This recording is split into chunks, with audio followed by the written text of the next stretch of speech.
This video shows how to replace waste toner container for the Xerox C410 color printer.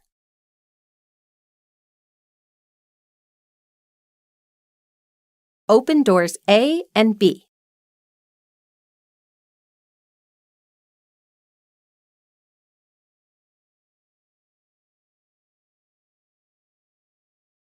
To remove the right side cover, release the latches and pull the cover off the printer.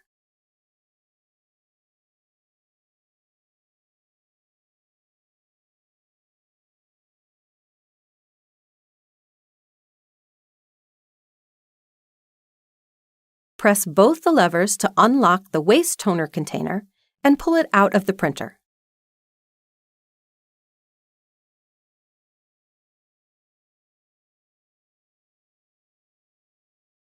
Unbox and insert the new waste toner container straight into the printer until it clicks.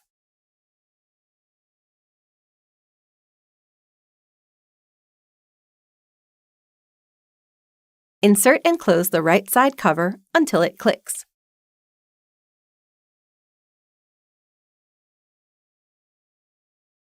Close doors A and B until they click into place.